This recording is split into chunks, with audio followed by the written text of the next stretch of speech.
This is a presentation of the University of Wisconsin Parkside. Now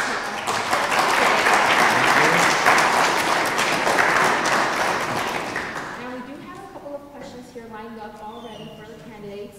However, we do ask our audience to please be courteous and avoid any type of booing or any type of loud noises that can come off as being rude. So let's be nice and friendly here at Parkside and help create this event to be successful. All right, so we're going to go ahead and begin with our first question. Well, thank you. It's good to be back at Parkside. This is a school that I graduated from many years ago, and a little of my background, I'm a third-generation factory worker, and it would not have been possible for me to go to college if it wasn't for Parkside, so I'm thankful for this institution. I always wanted to get into politics. I was always interested in how the decisions were made, and basically I'm running for re-election now on my record.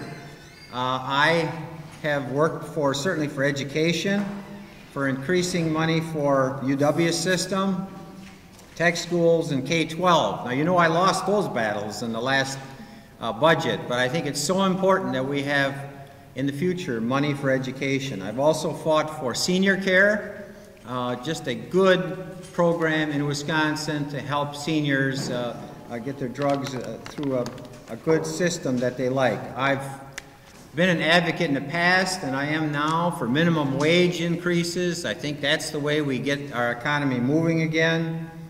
And certainly I've pushed for health care reform on the state level, and I've served on the environmental committee for 14 years up there, and probably the most important achievement there, I worked with John Steinbrink on the Great Lakes Compact to protect our Great Lakes from being exploited as we have drought all over the country.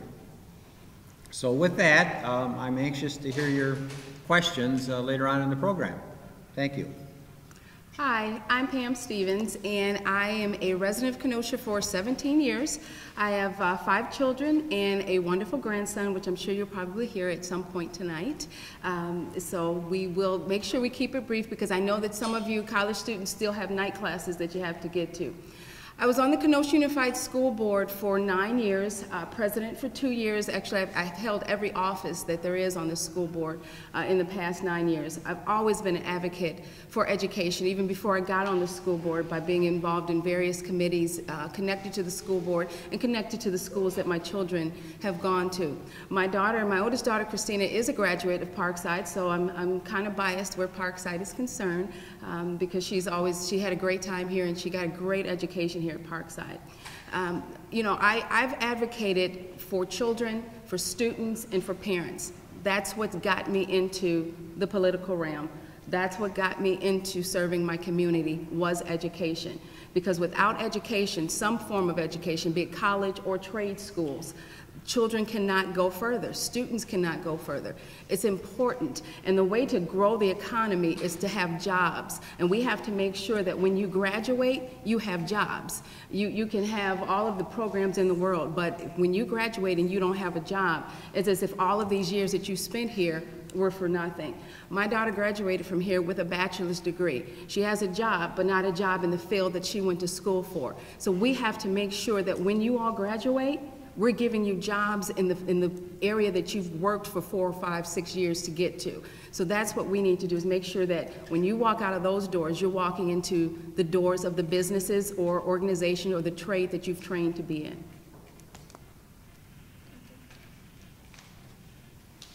Our first question is going to be, what concerns are most important to you related to the 22nd District, and how do you plan to resolve those issues? Senator Bob Wirch, would you like to begin? Well, of course, jobs. We need good jobs in this area. I think it's important, though, to look at what we've accomplished in this area. I have worked with CABA, and that's a Kenosha Area Business Alliance, and with the rest of the delegation, and we brought in between 8,000 to 10,000 jobs into our area, working together as a team. And so we've done some good things, and a lot of those were in the Pleasant Prairie Industrial Park. So we have had pretty good success compared to the rest of the state, but it's not enough. We have to keep pushing out there. And education ties into jobs, because I've talked to businesses out there and they're frustrated that they have jobs but they don't have the qualified people to fill those jobs in our high-tech world. And so that's why I'm pushing especially hard for put money back into the tech schools so that we can provide the training for those specific jobs that the industry wants in our area.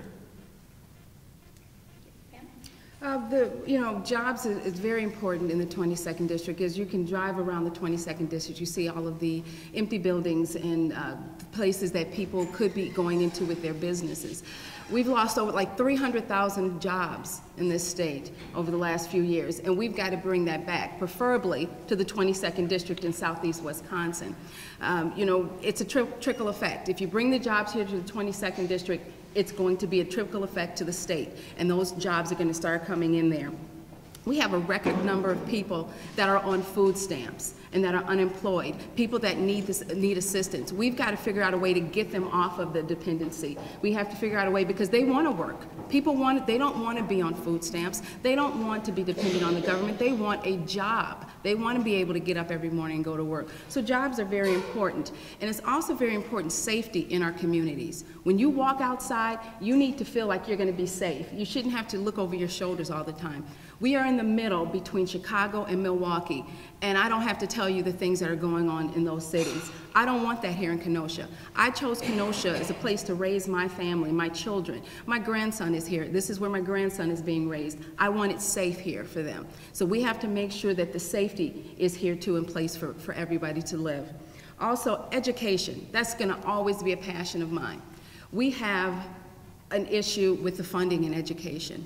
And that is what we need to get under control. Funding and education, and making sure that every child is learning to their abilities. We don't need to just sit back and be content when you have 50% of African American males not even graduating. So again, I say this wherever I go because this is very important. 100 black men, little black boys in a kindergarten classroom, you can tell 50 of them to go home because 50 of them will not be graduating in the next 12 years. To me, that is shameful. We need to figure out a way to change that around to where every child is graduating, and every child has that opportunity when they do graduate to go to college, go to a trade school. So we have to make sure that that's happening. Thank you. So you both expressed your experience with the school system, and I would like to get your opinion on, is kindergarten through 12 public education progressing as a result of the changes made in recent years? Is it failing? What do we do to improve it? Well, I think we took a big step backwards in the last budget. We had the second largest per pupil cut in the nation for K through 12. So it was simply the wrong thing to do. I voted against that budget. I've talked to the teachers out there. I disagree with the administration. I disagree with the school superintendent saying that they can do a fine job with 35 kids in a classroom. I simply don't believe that. We have to put more money back into education. There was an example the other day where we had a surplus, state surplus of $108 million, and the governor chose to put all of that in the rainy day fund. I would have put about half of that in the rainy day fund and put the rest into education as the revenues increase slowly from the recovery in this area. So I think we did terrible things in the last budget. We cut money for education, and then guess what? We gave $2.3 billion to big corporations and rich people in this state, and they justified that by saying we gave it to the job creators. I would say to the governor if he was here, where are the jobs? You gave $2.3 billion, you committed that to large corporations when we could have used that in the schools, and there's no jobs to show for it. More money, more money, more money. We have $300 million budget in Kenosha Unified School District. $300 million. 85% of that goes to salary and benefits. 5% of that goes to keeping the lights on and maintaining your buildings, which you have to do. 10% of that goes to the students. That has to change. That balance is off. It needs to change. As far as jobs are concerned, so far after this budget, 30,000 jobs have been created. And it's going to continue to go further with that. You can't continue to throw money after problems. Fix the problem, and then you won't need to throw money after the problem. Now, as far as your question about kindergarten through 12, we have made some great strides with kindergarten programs and through the 12th grade. And we're going to continue to make it. As long as parents have choices and options on what they can do for their children, as long as parents are able to be involved in their child's education and help make those decisions, we're going to continue to make very positive strides so that those children, when they graduate, will be ready to come to Parkside or Gateway or other institutions. Could I add something to that? Sure. The figures I have, 28% of the districts reduce special ed positions out there because of the budget.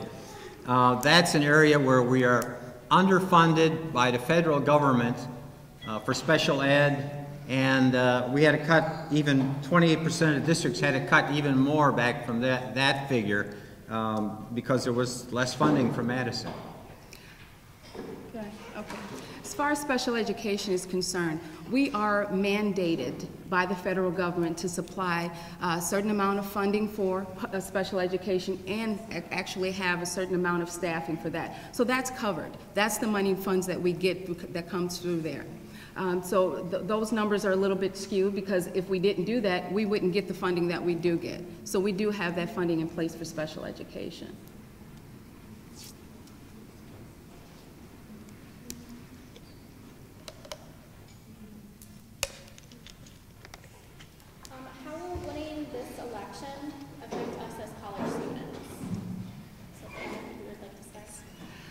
One of the things that I want to make perfectly clear, because I don't think anybody doubts my sincerity as far as education is concerned.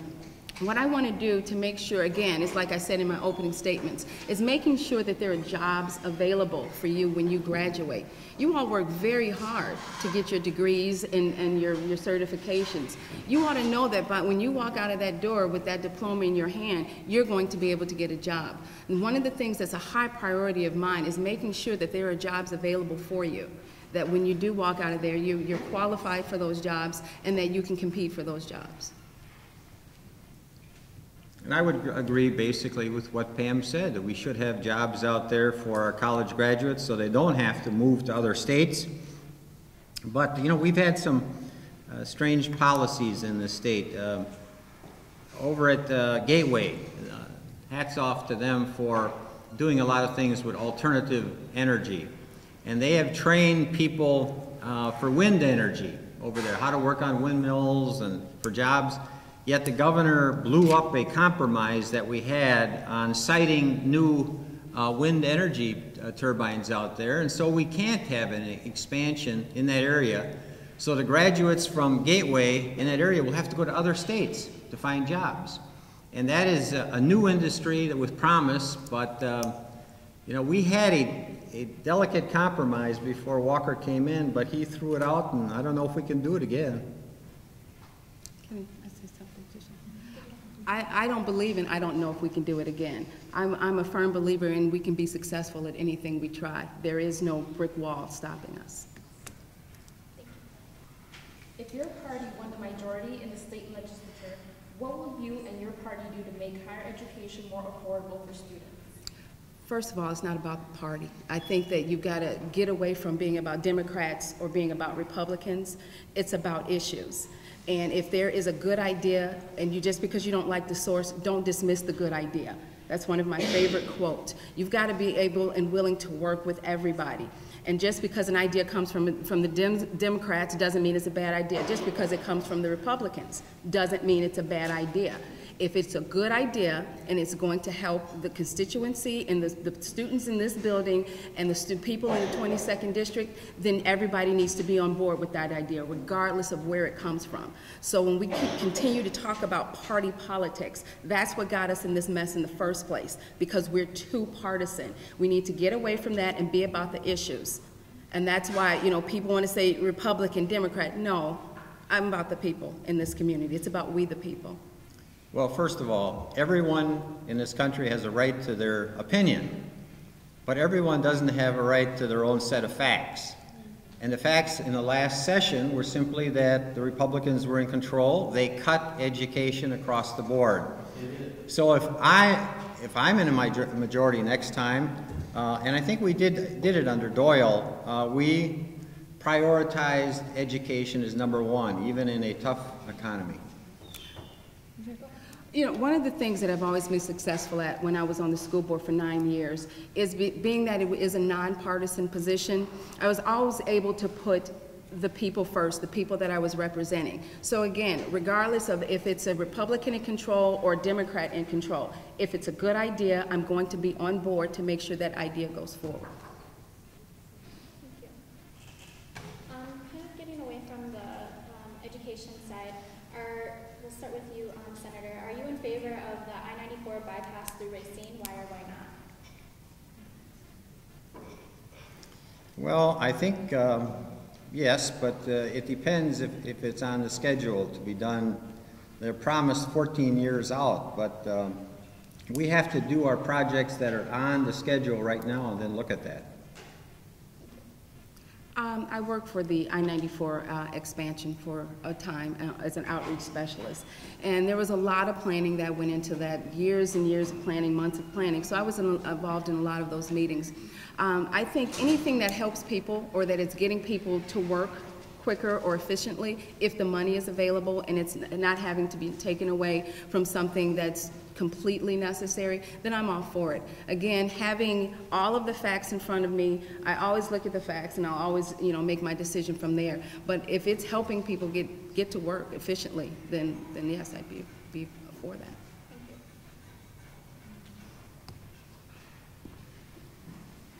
We can start out with Senator Bob Wirch. How do you feel about collective bargaining rights for state employees? I am in favor of collective bargaining rights for everyone. If you look at,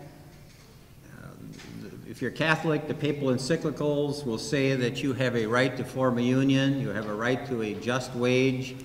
The United Nations human rights calendar they have there for all nations says you have a right to form a union. We just have to, I think, respect unions. And last year I had a chance to talk to the governor of Montana. His name is Brian Schweitzer. And he had a similar situation that we had in Wisconsin. He had a big deficit. The Democratic governor sat down with the unions and bargained with them, and they got rid of it. Unfortunately, in Wisconsin, they decided they had to destroy the unions. So they took most of their power away for collective bargaining. You can't bargain over health and safety. That's terrible for prison guards out there. You can't, every year you have to recertify the union. You can't collect dues. So basically they made the unions into a hollow shell. They didn't have to do that. The unions were flying a white flag. They said, okay, we'll pay more for retirement, we'll pay more for health insurance, but that wasn't enough. So they went too far in this state. And I always say free workers in a democracy should have a right to have a union. Everyone has a right to assemble, but they don't have a right to hold people hostage. Now here's the thing, you know, when he talks about they were waving a red flag, I was at those tables, a white flag, I was at those tables. I was at the tables. I was there when we were asking unions to come and open the contract. I was there when the governor extended it out, saying that we could not touch the collective bargaining piece, just the monetary piece of the health insurance and things, and then they would not open it. I was right there at that table when that was happening. So I know where that's coming from. My mom always taught me that everybody has the right to assemble, everybody has the right for protection. The unions were great. We have all of these labor laws. We wouldn't have the labor laws in place that we have if it weren't for what the unions have done to put those labor laws in effect. So that was a great thing that they did. My mom was a union Teamster steward for most of my life growing up. So I know the importance of unions and what unions bring to the table. But I also know that when you are in a government position, and that position is governed and paid through tax dollars, through the community dollars, money people are bringing in, then there's got to be some control over there. No one was trying to bust up a union and saying that you could not come together and you could not ask for support or for help. You can still have that right to belong to a union, but you now have a choice. Teachers and employees now don't have to be forced to pay union dues if they don't want to be a part of a union. They have that choice now. If they want to choose to pay their $800 to $1,000 a year into a union, they can do it and they can belong to that union. But if they don't want to belong to that union, if they want to rely on the labor laws that are in effect to protect them, then they have that choice now to do that.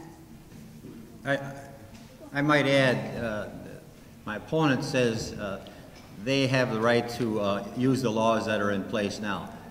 The governor appoints the people for civil service now that interpret the laws that are left for labor. So you can see how fair that is. Anything else you'd like to add to that? No, because you know what?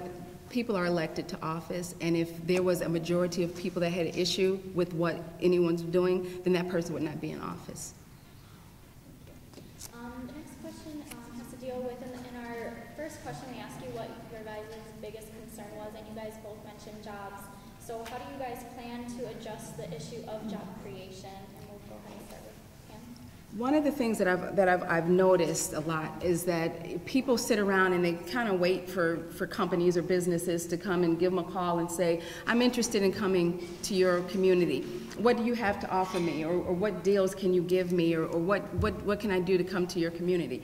As elected officials, we have to go out there and we have to bring the businesses. We have to go out there, knocking on doors, making the phone calls. If you have a constituent that says, you know what, I'd like this particular business here, or I'd like this particular company here, find out how you can get that business and that company there. We've got plenty of empty spaces and plenty of empty buildings around, so we have the places to put them. But it's up to us as elected officials to go out there and get the businesses and not sit around and wait for them to come to us. One of the things that I was instrumental in doing when I was on the school board is we started a business fair and a job fair for the students, to make sure that the companies could come in and see what we had to offer for our students, and see that our students can come and they can see all of the businesses that we're hiring. That was very successful. It was so successful that after we did it for 2 years, the Job Center completely took it over, and now the Job Center has a youth fair every single year. So we have to, again, do that. That's bringing the businesses to us. I think we have to be very careful to differentiate out there between corporate welfare and economic development. And I will vote for economic development. I have in the past, where it's tied to jobs out there. We didn't do that in the last budget. With that $2.3 billion, we just threw tax cuts out there, we threw incentives with no job guarantees tied to that. And I think that's the issue that you have to look at when you're a legislator, because you're protecting the tax dollars of the citizens of Wisconsin. I agree, you have to protect that, and you have to make sure that you are getting your value. So if you are getting a corporation that comes in here, you need to make sure you have things that are in place before you start signing papers that are going to guarantee you that you have those jobs, and that they're not going to just be here temporarily and leave. So you've got to make sure that you're protecting the citizens when you bring whatever business, corporation, and start developing the mom and pop places. There's so much talent out here, so much. I've been to so many places when I see vendors at different functions and different things, and I say to myself, why don't they have a building? They should be in a building. They need to have their own business. But they tell me that the laws of getting a business and all of these things, regulations, are so stringent that they can't afford to do it. So we've got to make it possible for small businesses, mom and pop businesses, to be able to put their shingle out there. What's the biggest misconception voters may have about you?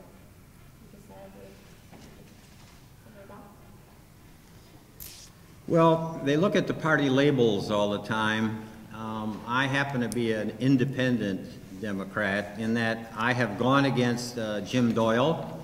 I'm the guy that said sell the governor's mansion. This did not endear me to Jim Doyle or Scott Walker, but I'm tired of hearing governors plead that we're broke and then they go back to a mansion paid for by taxpayers. Something's wrong with that. We did research and found that 5 states in this country don't have governor's mansions. So you save a few $1 million there. I was a big critic of the majority when they did this phony redistricting map, this very partisan redistricting map that tears apart traditional communities out there. And they wasted millions of dollars paying corporate, or I shouldn't say corporate, but lawyers out there, $500–600 an hour for a very bad map that is very partisan. We could have done that in-house, a fair map, for nothing with the people we have. So I co-sponsored a bill with someone in the House that would have the same system as Iowa. Iowa has an independent third party that sets up the redistricting map. We could have saved millions of dollars and we could have been fair, but the majority party chose to go in another direction. I think one of the biggest misconceptions people have is the party affiliations. They think that if you have a letter by your name, be it a D or R, that you are somehow controlled or that you will always vote the party line. And I think that, again, my record speaks for itself. You know, I've made decisions on the school board that may not have necessarily been what I may have made as a political entity, but I serve the people that I serve. So my decisions are based on that. I am not your typical Republican. I don't even consider myself a modern day Republican. I'm a Frederick Douglass Republican, and there's a huge difference in the two. You know, I believe in life. I respect the Constitution. I believe in personal responsibility. And these things are what's important to me, my values and those things. And it's some of the things that I've told the party and the powers that be and the establishment that they need to get back to what they were originally supposed to be about, back when, in Frederick Douglass's days, back when the people in Ripon, Wisconsin, put the Republican Party together in the first place. They've gotten away from that, and we need to go back to what our basic values are, and those are my values. And you know, I would not have agreed with the redistricting because of the way it was done. And people say, oh, well, you know, the Republicans did that. I don't care. Again, I'm going to support a good idea, and I'm not going to support something I think is a bad idea. I don't care who puts it on the table. So I don't think that the way that the whole redistricting thing was done correctly. However, it's done, and I'm willing to serve in any capacity in the people that I'm chosen to serve. We'll go ahead and move on to our final question before we do closing statements. Okay. For Pam, what do you feel are your biggest accomplishments on the school board, and for Senator Bob Wirch, what do you feel is your biggest accomplishment as a senator? Well, I got on the school board because I think, like most parents, I was angry at the way things were going. I was angry because parents weren't being listened to in regards to education of their children. I was angry that when we spoke, nobody listened. And so I decided to run for school board. There was a terrible article that was in the Kenosha News, no offense, Joe, but there was a terrible article that was written in the Kenosha News in regards to testing. And the interim superintendent at the time was asked by the education reporter, why did our minorities score lower than the minorities in Green Bay? And the interim superintendent at the time said, you can't compare our minorities to Green Bay's minorities because they're Asian. And I thought, if this is the type of attitude that the school district that is educating my children that they have, then I need to be there to help make better decisions. We looked at the reading programs. We had 8 reading programs in this school district. And one of my main goals was to make sure that we whittled those down. We are now down to 2. Making sure that students are on those committees, making sure that committees were formed, making sure parents had a voice. I became a voice for parents on the school board. Parents still call me today, even though I'm off of the school board, to ask how they can get something done or advice on where they should go. So it's being a voice for the people that I'm supposed to serve. And the same things that I did on the school board are the same qualities I will take to Madison, to be a voice for the people in 22nd District.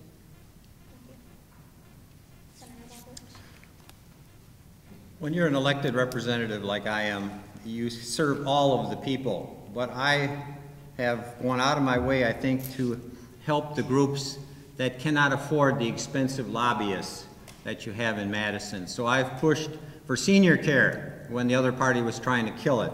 I've pushed for a minimum wage increase. I think that's so important because when I'm walking the neighborhoods out there, I see one of our biggest problems is poverty.